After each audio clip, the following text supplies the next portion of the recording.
હવે દીકરી લાવવાની છે કે 3 વર્ષ મહેનત કરવી પડે. મામન ઘર કે એટલે દીવા પડે એટલે ત્યાં જે મજા આવતી એવી તો ક્યાંય મજા તો આવે.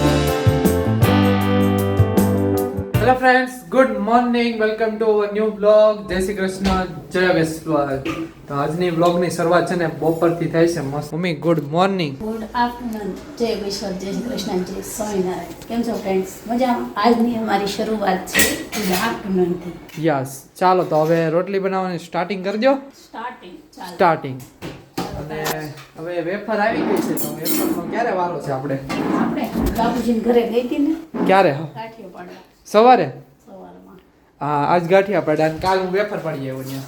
તો નતો પડી. કાલ મસ્ત મજાની વેફર ખાધી, મજા આવી ગઈ ખાવાની. આ સાબુદાણાના ગાંઠિયા પડી ગઈ. હવે આપણો વારો સોમનાથ. હવે આપણે હો આવું છે મરચું છે, મરચું. મરચું. હા, તીખું મોળું. બધી જાતનું મળશે. તમારે પણ લેવું હોય તો આવી જજો માધવ ટેક્સટાઇલમાં. તીખું છે, મોળું છે અને કાશ્મીરી છે. 3 મરચા છે. ચાલો તો હવે ત્યારે રોટલી બનાવવાનું ચાલુ કરી દો. અને શું બનાવ્યું છે બીજું જમવામાં? આજે છે દાળ, ભાત, કેળાનું શાક, સેવ ટમેટાનું શાક, વાહ. ભાત વઘારેલા. ચાલો અને બા દાદાએ જો મસ્ત મજાનું જમી લીધું અને ડાઇનિંગ ટેબલ ઉપર. ચાલો હવે આપણે મસ્ત મજાના પરોઠી વાળી બેસી જઈએ. હવે છે ને મન નથી થતું નીચે બેસવાનું પરોઠી વાળી. હવે એમ થાય કે ડાઇનિંગ ટેબલ ઉપર બેસીને જમીએ તો મજા આવે. પણ સાચી રીતે તો નીચે બેસવાનું હોય ને પરોઠી વાળીને. એનું કાંઈક મહત્વ તો હશે ને. તો છે ને ધીમે ધીમે ખવાય અને મસ્ત મજાનું પાચન થાય. પેલું ટેબલ ઉપર બહુ મજાનું આવે. આમ પરફેક્ટ ફાવે નહીં બેહતા, પણ નીચે આમ પરોઠી વાળીને બેહવાની કંઈક અલગ જ આનંદ આવે. તો ગાઈસ જો ઉનાળો દેખાવા મળ્યો છે મને. જો આ કેરી જોઈને હવે હે મમ્મી, હમણાં મને કઈ રસ્તા ઉપર તો કેરી નથી દેખાતી. આ તમે આપણે ગયા હતા વાડિયાથી જોઈ ની. ત્યાં હજી તો નાની નાની જ છે, પણ અહીંયા આવી ગઈ મસ્ત મજાની. જો સ્ટોરેજ વાળી હોય કે ને કાગડા જેવી. હા એવું છે, દેખાણી નથી પણ હમણાં હવે ધીરે ધીરે ટ્રક ભરીને આવશે કેરી મસ્ત બધી અલગ અલગ. રાજાપુરી, કેસર કેરી ને અત્યારે સત્તર કેટી આવે છે અને તરબૂચ આવે છે. તરબૂચ વધારે. એમાં તરબૂચનો મારો તો ફૂલ વધારે. તરબૂચ તો કેટલા છે, બહુ બધા છે. ચાલો તો છે ને સરસ મજાનું જમી લઈએ.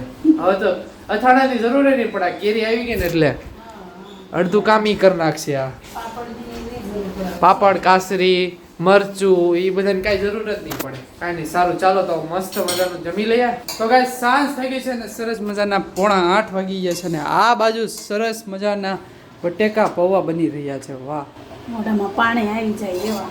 યસ. અને દાડમ તમે લઈ આવ્યા? હા, તો દાડમમાં જો કલર અલગ અલગ છે. ઓનલાઈન થઈ ગયું ને બધું. ખાલી ફોન કરીને ત્યાં આવી જાય. કેમ ઓનલાઈન મગાવ્યા છે?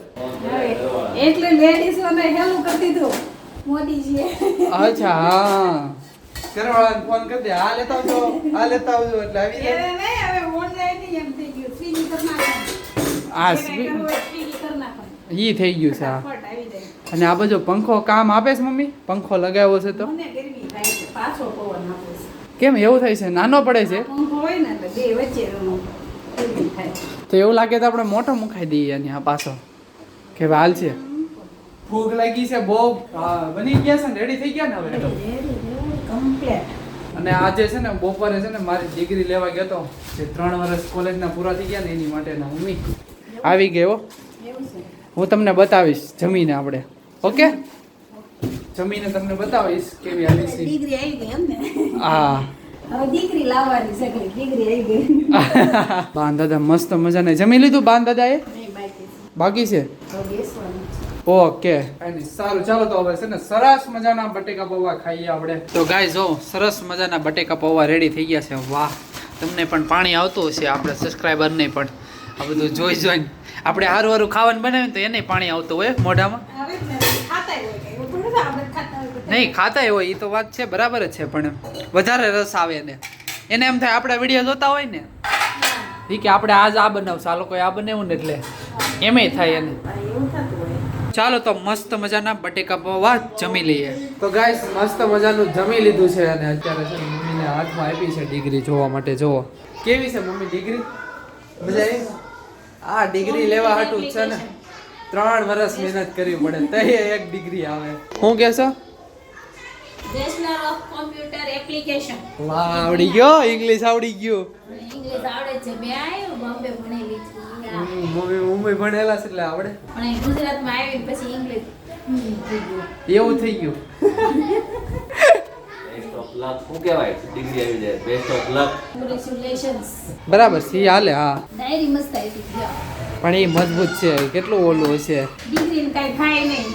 હા, હોય કાગળિયું એવું જ તે. એટલે આમ ફાઇલ લઈને જોબ ગોતવા જવાની, આમ ફાઇલ લઈને. ફાઇલ ને ઓલો થેલો હાથમાં લઈને જવાનો. હા, તમારી મગજની હોશિયારી હોય ને હા, તો જ તમે આગળ વધીએ. ખાલી ભણતર જ કામ ન આવે, પણ તમારા અંદરથી કોઠાવું જ હોય કે આમ તમે હોશિયાર હોય ને તો જ તમે આગળ જીવનમાં જઈ શકો. અને ગાઈઝ અત્યારે છોકરાનો કાંઈ અવાજ આવે છે બહાર, એવી ધૂમ મચાવે છે ને મને એવું લાગે એક્ઝામ પતી ગઈ બોર્ડની. અરે ના, એ 17 તારીખે પતવાની છે. ઓહો, બહુ લાંબી આવેલી તો 16 17 બહુ લાંબી આ વખતે 20 દિવસ આવશે. પણ આ વચ્ચે ધૂળેટી આવી ગઈ ને એટલે રજા વધારે આવી ગઈ છે. બહુ રજા આવે છે, 4 5 6 7 એવી પાછી રજા હોય છે. મને ઓકે. એવું છે આ વખતે બધાય છોકરા 100% લાવશે એવું લાગે છે. એટલી બધી કેમ? રજા. એટલી બધા રજા આપી, એટલી બધી પરીક્ષા લાંબી કરી એટલે બધાનું રિઝલ્ટ આ વખતે સારામાં સારું આવવાનું છે. એવું અને છે. સારામાં સારું આવે ને એવી પણ આપણે ભગવાનને પ્રાર્થના કરીએ કે બધા છોકરાઓ એટલે કે વિદ્યાર્થીઓ બધા 100% પાસ થાય એમ. ઓલા રીલ્સમાં હતા ને આવે છે કે સારું પેપર ગયું, સારું પેપર ગયું, એમ કોઈ નથી કીધું કે મોડું ગયું એમ. એટલે પેપર મસ્ત જ ગયા હશે બધા. બધાયને મસ્ત જ જાતા હશે. અને અત્યારે શહેરીમાં છે ને બહુ જોરદાર અવાજ થાય છે. છોકરાઓ પણ ખુશ. હવે તો પણ આવું જ રહેવાનું, ઉનાળો આવી ગયો એટલે ફૂલ મસ્તી એન્જોય થવાની છે. અને છોકરાઓની રમવાનો ટાઈમ આ જ હોય, સાંજે જ રમે કેમ કે બધી લેડીઝ ઉપર વહી ગઈ હોય ને એટલે રમવાનું. હા, નીચે બેઠા હોય ને વાગી જાય દડો બડો તો પછી ખીજાય એટલે હાવ બંધ થાય. એટલે સાંજે જ રમે છોકરાઓ બધા. મજા આવે. અમે રમતા ને, અમે હંતાકડો ત્યાં રમતા ને ત્યાં ઓલું મકાન એ બનતું આગળ, કે ત્યાં હંતાઈ જાય તો ઓલો ગોતી ગોતીને થાકી જાય. ઓલાને નામ બોલવું કે ન બોલવું ખબર જ ન પડે, કે ઓળખી જ ન કે ઈ કે આ હંતાણું જ કોણ એમ. હા, એવું. એટલે બહુ મજા આવી જાય. આ છોકરાને જોઈને આપણને બાળપણની યાદ આવી જાય. અમે નાના હતા વેકેશન પડતું વેકેશન પડે એટલે મામાની ઘેરે દેશમાં હતા તઈ. ત્યારે એવું કે ઈ જે આનંદ છે એ છોકરા અત્યારે મામાના ઘરનો આનંદ નથી લઈ શકતા. કેમ? વેકેશન પડે એટલે 1 મહિનો મામાના ઘેરે, 2 મહિનાના વેકેશન 2 મહિના મામાના ઘેરે, ત્યાં જ રહેવાનું, ત્યાં જ મજા કરવાની. ત્યાં જે મજા આવતી એવી તો ક્યાંય મજા ન આવે. તો બહુ ઝાઝું થઈ જતું. પણ હવે ઓછા જાય. હવે બધા શહેરીમાં છોકરાઓ થઈ ગયા, બધા દોસ્તારો ફ્રેન્ડ હોય એટલે હવે મામાના ઘરે તો ઓછું થઈ ગયું હોય ને જવાનું. પેલા ગામડાની કલ્ચર હતી ને એટલે આમાં ઘેરે બહુ ગામડામાં મજા મજા આવતી. અને બધા ભાંડોળ આવ્યા હોય એટલે મજા આવે. ત્યારે અમે એવું ગીત ગાતા મામાન ઘર કે એટલે દીવા પડે એટલે હા. કેતા વેકેશન પડે ને એટલે એ મજા જ આવતી. વયું જવાનું. આઈ પણ હવે અત્યારે તો બધા અહીંયા નજીકમાં બધા સુરત રહેવા માંડ્યા. હવે ગામડે કોણ રહે છે? ગામડે તો કોઈ રહેતા નથી. મામી હોય ને તો માન હોતા જ બોલાવો. હા, ભાણીબેન આવ્યા છે, ભાણીબેન આવ્યા છે, ભાણિયાભાઈ આવ્યા છે ઈ કે. મામી એમ જ બોલાવતા, નામે ન બોલાવતા. ભાણીબેન આવ્યા છે. પણ તોય આપણે અત્યારે તોય આપણે જઈએ. અમે જવાના છીએ મુંબઈ. જવું છે આપણે 10 દિવસ જાવું છે? રોકાવા. હા, લે જવાનું તો હોય ને વેકેશન પડે એટલે આપણે ભાઈનું વેકેશન લઈ લઈએ તો આપણે બધા જઈએ. 10-15 દિવસ. ઓ એટલું બધું? એટલું બધું જ તે ઓછું જ છે. આ તો હું ઓછું કહું છું, હજી વધારે માલિકને પૂછ પેલા 10-15. હવે અત્યારના ઝડપી યુગમાં દહેજ થોડું મામાના ઘેર રખાવાય. તો મહિનો. મામા વૈયા જાય બીજી. ખાવાનો છે. જૂની સંસ્કૃતિ હતી, જૂની કલ્ચર હતી, ભાવ હતો લોકોને, પ્રેમ હતો, લોકો નવરા હતા એટલે બધા રહેતા. તો ગાઈસ મળીએ હવે નવા બ્લોગ સાથે નવી સવારે. Tata, bye bye, C you, good night.